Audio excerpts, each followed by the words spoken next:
রেখেছি, একটা নববর্ষকে উদ্দেশ্য করে আর একটা আমাদের ফেলে আসা চৈত্রকে উদ্দেশ্য করে। প্রথমটা নববর্ষ কবিতাটি নতুন দিন, লিখেছে সিদ্ধার্থ বসু। এক কাপ চায়ে সাত সকালে শুরু, জমা খরচের খাতায় নতুনের হিসাব নিকাশ, পাপ পুণ্য পেরিয়ে নতুন আশার স্বপ্ন দেখা।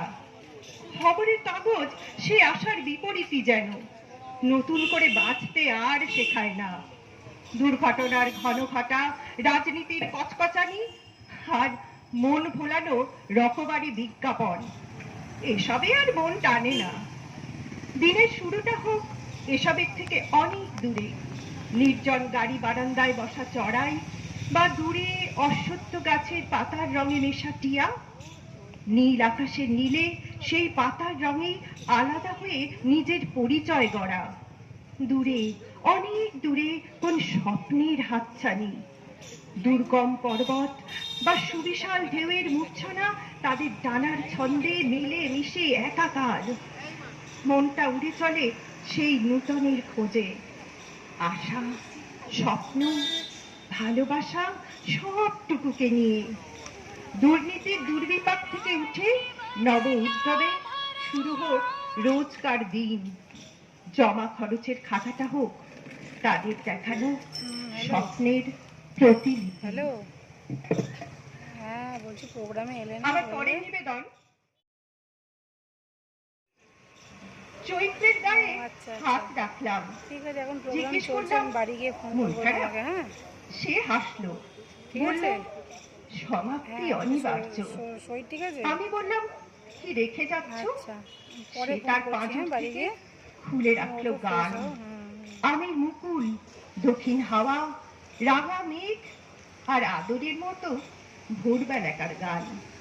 বললাম, কিন্তু এসব তো থাকবে না, আগুন ছড়বে, নিঃসৃত হবে দীর্ঘশ্বাস, দারুণ উষ্ণতায় গলে যাবে স্রোত, শুষ্কতায় তৃষ্ণায় হাহাকার করবে বায়ু। চৈত্রের ঠোঁটে আলতো অভিমান, একদিন তো চলে যেতে হয়, বেঁধে রাখে না কেউ। আমার কুঞ্চিত ত্বক, এলোমেলো চুল, বার্ধক্যে ঝুঁকে পড়া দৃষ্টি, আবার গায়ের উপর আমি মুকুলের গন্ধ এসে পড়লো। আমার পায়ের কাছে হাওয়া এসে খুব খানি হাসলো। আবার উত্তর পর্বত তাড়া দিল, বলল, তুমি গেলে আমার আসার পালা, যাও যাও চৈত্র, শীঘ্র যাও।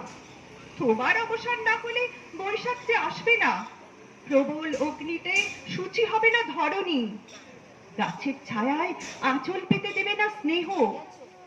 আমার দৃষ্টি ঝাপসা, পাঁজর খুলে রেখে গেলাম গান।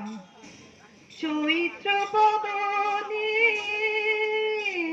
মম চিত্ত বনে, বাণী মঞ্জরি সঞ্চলিতা, ও গো ললিতা, চৈত্র পবনে। নমস্কার।